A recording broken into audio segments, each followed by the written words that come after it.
Occupied France, 15 March 1943. A narrow street in a provincial town, shutters closed against the evening cold.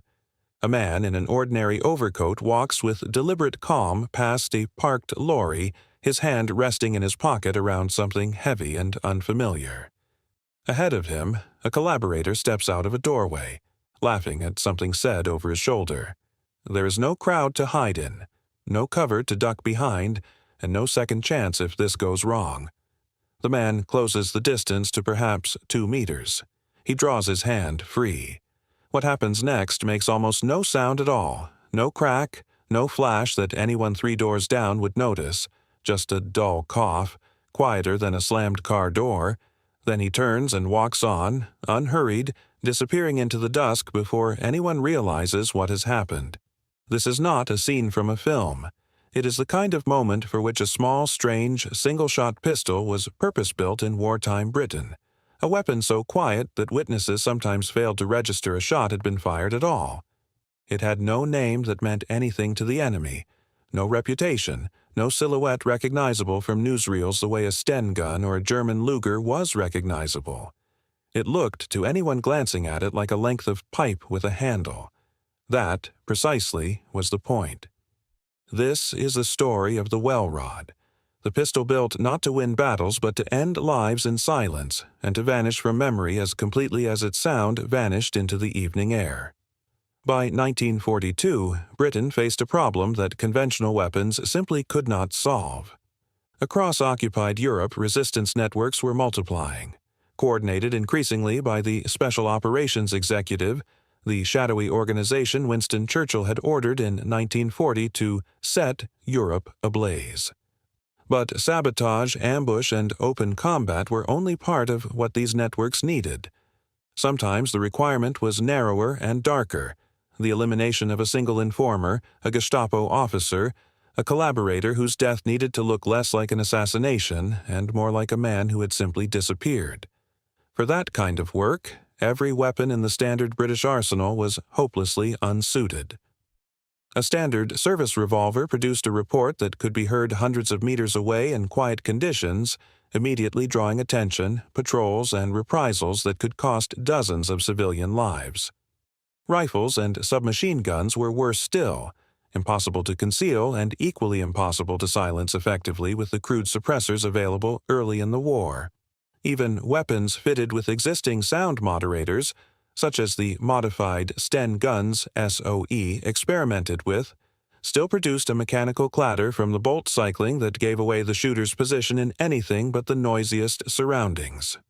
An agent operating alone, often a civilian volunteer with only weeks of training, needed something that could be carried inside a coat without a bulge, drawn without suspicion, and fired without alerting anyone more than a few paces away. Nothing in existence met that specification. The stakes of getting this wrong were not abstract.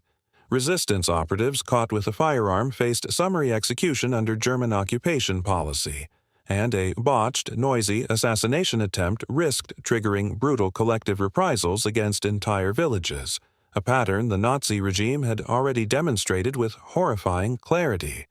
The weapon SOE needed had to work first time, every time, because there would rarely be an opportunity for a second shot, and it had to be quiet enough that the operative could be gone before anyone understood what they had heard. Existing pistols, however modified, simply could not deliver that combination of concealability, reliability, and near total silence. Something entirely new had to be designed from first principles, and it had to be designed quickly by people willing to think about killing in a way no conventional armorer ever had. There was also the question of who would actually be carrying these weapons. Unlike a regular soldier trained for months and operating within a chain of command, the typical SOE-supported operative might be a schoolteacher, a farmer, or a shopkeeper, someone recruited for local knowledge and nerve rather than military background, who could expect at most a few weeks of clandestine training before being parachuted back into their own occupied homeland. Such a person could not be expected to master the intricacies of a conventional service pistol under pressure, still less to strip and maintain a delicate suppressor attachment in a farmhouse cellar or a city back room. Whatever was designed had to be simple enough to use reliably after minimal instruction, robust enough to survive rough handling and damp conditions, and forgiving enough that a frightened amateur, heart-pounding, could still use it correctly the one. Time it mattered. That requirement, every bit as much as the demand for silence, shaped everything that followed. The task fell to Station 9, the Inter-Services Research Bureau based at the Frythe, a requisitioned country house near Welwyn in Hertfordshire, where SOE's engineers and scientists dreamed up the peculiar tools of clandestine war: exploding rats, sabotage devices disguised as lumps of coal, and cameras hidden inside matchboxes. It was here, working under conditions of considerable secrecy, that a small team led by Major Hugh Reeves developed what would become one of the most effective sound-suppressed firearms ever produced. Its name was a simple contraction, drawn from Welwyn, where it was designed, fused with rod, a nod to its plain, tubular appearance. The genius of the Welrod lay not in any single dramatic innovation, but in a ruthless simplification of everything a pistol usually needed to be. Most firearms are semi-automatic, cycling a new round into the chamber using the force of the previous shot, a mechanical process that inevitably generates noise from moving metal parts regardless of how well the muzzle itself is suppressed. The Welrod's designers abandoned this entirely. Instead, it was a bolt-action pistol, meaning the user had to manually cycle a small knurled knob at the rear of the weapon to load, and again after firing, to eject the spent case and chamber a fresh round. This was slower than any automatic pistol, certainly, but it eliminated almost every source of mechanical noise beyond the shot itself, since there was no slide slamming forward, no ejection port, clattering, nothing but a deliberate, silent hand movement performed entirely at the user's own pace. The suppressor was not a separate attachment screwed onto a barrel, as with most silenced weapons even today. It was integral to the design, built directly into the weapon's long, cylindrical body, which is precisely why the Welrod resembled a section of metal pipe rather than anything a soldier would recognize as a firearm. Inside that tube sat a series of rubber baffles, or wipes, through which the bullet had to pass, each one squeezing tightly around the projectile to trap and slow the expanding gases behind it before they could escape and generate the sharp crack associated with gunfire. Combined with a subsonic round, most commonly a .32 caliber cartridge, though a 9mm version was also produced, this reduced the report to something genuinely startling in its quietness, often described by those who used it as no louder than a book being dropped onto a table, or a single sharp hand clap in an enclosed room. It was not utterly silent. No firearm truly is, but at a distance of even a few meters in an ordinary street, it could pass entirely unnoticed. Perhaps the most striking design decision was the magazine itself, which doubled as the pistol's grip. Rather than a conventional handle molded into the weapon's frame, the Welrod's ammunition magazine slid directly into the base of the body and served as the only thing resembling a handhold, giving the entire weapon an almost featureless, deliberately unrecognizable profile when disassembled or glimpsed in poor light. The whole pistol measured around 31 centimeters in length and weighed a little under a kilogram unloaded, light enough to carry concealed in a coat pocket, a handbag, or strapped beneath clothing, and unremarkable enough in outline to survive a casual search by an inattentive guard. There was a deliberate cruelty in the weapon's simplicity that only becomes apparent when you consider the user's experience of firing it. Because there was no automatic recoil-driven action to absorb any of the shot's energy, the entire recoil impulse transferred directly through the frame into the operator's hand, producing a sensation reportedly closer to a firm, blunt shove than the sharp kick of a conventional pistol. Sights, where fitted at all, were rudimentary, little more than a shallow notch and a small blade, because the weapon was never intended for use at any distance beyond a few meters. This was, in every sense, an intimate weapon, designed for a shot delivered close enough to see an expression change, and its designers accepted that trade-off without apology, because the entire premise of the Welrod's existence rested on getting near enough to a target that accuracy at range simply did not matter. Manufacture took place partly at the Birmingham Small Arms Company and through other contracted engineering workshops operating under conditions of strict compartmentalized secrecy, with components often produced separately so that no single workshop understood the complete purpose of what it was building. A worker machining a length of steel tubing or turning a small knurled bolt handle had no obvious way of knowing that the parts passing through their hands would eventually be assembled into an assassin's pistol. This fragmentation of the manufacturing process was itself a form of operational security, ensuring that even a careless conversation in a factory canteen could give away nothing of real value. Exact production figures remain uncertain even now, since so many records connected to SOE's clandestine weapons program were destroyed or never formally logged, but historians generally estimate that somewhere between 2,000 and 14,000 examples were manufactured across the war and its immediate aftermath, a wide range that itself says something about how carefully this particular weapon's history was obscured.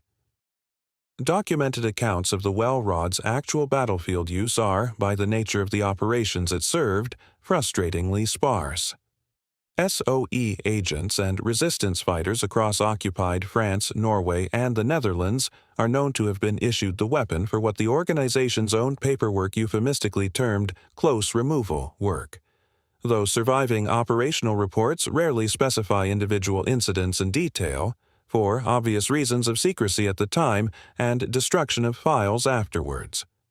What does survive suggests a weapon used sparingly and with purpose, reserved for situations where a single, deniable shot against a specific individual, an informer, a particularly dangerous collaborator, an isolated sentry guarding a target for sabotage, mattered more than raw firepower ever could. The psychological effect on occupying forces, where the weapon's use can be inferred from circumstantial accounts, appears to have been considerable precisely because of the uncertainty it created. A death that could not be traced to a gunshot heard by neighbors, that left no clear ballistic drama for investigators to seize upon, bred exactly the kind of paranoia SOE hoped to cultivate among collaborators, the sense that anyone, anywhere, might be an operative and that no precaution was entirely sufficient.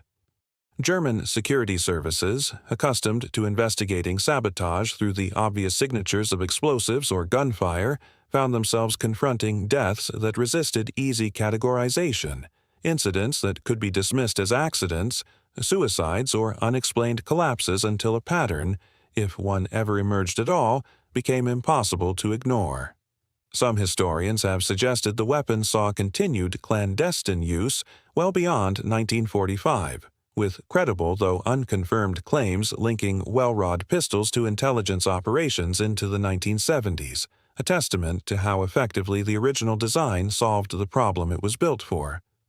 British Special Forces are known to have retained variants of the weapon long after the war's end, and its influence persisted even as the specific pistols themselves were gradually retired, replaced by later designs that nonetheless borrowed heavily from the same fundamental philosophy of manual cycling and integral suppression. What remains frustratingly absent, and probably always will, is anything resembling a complete operational log, a tally of exactly how many times this particular weapon was drawn in anger, against whom, and with what result. That absence is not an oversight. It is the direct consequence of a weapons program built, from its very conception, around the principle that the best operation is one that leaves no trace at all. If you are finding this interesting so far, a quick subscribe genuinely helps this channel keep making films like it. Germany, despite its formidable reputation for engineering across the war, never produced a true equivalent to the Welrod. German suppressed pistols, such as modified Walther and Sauer models fitted with detachable sound moderators, remained semi-automatic designs, meaning they retained the mechanical noise of a cycling action that the Welrod's bolt system eliminated entirely. These weapons were also generally intended for conventional military reconnaissance and sentry removal roles rather than the specific deniable, civilian-adjacent assassination work SOE had in mind, reflecting a fundamentally different doctrine of clandestine operations. The American Office of Strategic Services, Britain's wartime intelligence counterpart across the Atlantic, developed its own suppressed pistol, the high-standard HDM, based on a modified .22 caliber target pistol fitted with an integral suppressor. It was compact and reasonably quiet, but its smaller caliber round carried noticeably less stopping power than the Welrod's .32 or 9 mm options, making a clean, immediately lethal shot considerably less certain. Where the American weapon prioritized concealment above all else, the Welrod's designers had judged, correctly, that a silent weapon which failed to reliably kill its target was worse than useless, since a wounded or alerted victim could raise an alarm just as effectively as a loud gunshot. The Welrod's combination of genuine stopping and near-total suppression, achieved through its integral baffle system and bolt-action cycling, had no true rival among any of the belligerent powers, a fact reflected in its continued use by British and Allied special forces long after most other wartime small arms had been retired to museum cabinets. Even the Soviet Union, whose wartime and Cold War-era weapons programs produced their own family of specialist suppressed pistols, did not field a genuinely comparable design until years after the Welrod had already proven the concept in the field. When later Soviet engineers did pursue integrally suppressed handguns of their own, they arrived independently at strikingly similar solutions: manual cycling, subsonic ammunition, an unassuming external profile, a convergence that speaks less to direct copying than to the fact that Reeves and his team at Station 9 had, in wartime conditions and with limited resources, essentially solved the underlying engineering problem correctly the first time. Assessing the Welrod's true historical impact means confronting an uncomfortable truth about this kind of weapon. Its value was never really about the number of people it killed, which by any measure was small compared with the machinery of conventional warfare grinding across Europe. Its significance lies instead in what it made possible: a category of operation, quiet, deniable, precisely targeted, that simply had no other tool capable of executing it. It gave SOE and resistance networks an option between doing nothing and doing something loud and catastrophic, and in doing so, it shaped how clandestine warfare would be conducted for decades afterwards. The bolt-action, integrally suppressed pistol concept the Welrod pioneered directly influenced Cold War-era intelligence weapons, and design lineages tracing back to its principles can be found in suppressed pistols developed for Western Special Forces units well into the latter half of the 20th century. Surviving examples are held today in the collections of the Imperial War Museum in London and the Royal Armouries in Leeds, where visitors can see, up close, just how deceptively unremarkable this quietly devastating piece of engineering actually looks. Return for a moment to that street in occupied France, to the man in the ordinary overcoat walking away into the dusk. No alarm sounded, no search party formed at the sound of gunfire, because there had been no sound of gunfire, not in any way a passer-by would recognize as such. That single engineered silence was the entire point of everything Station 9 had built at the Frythe.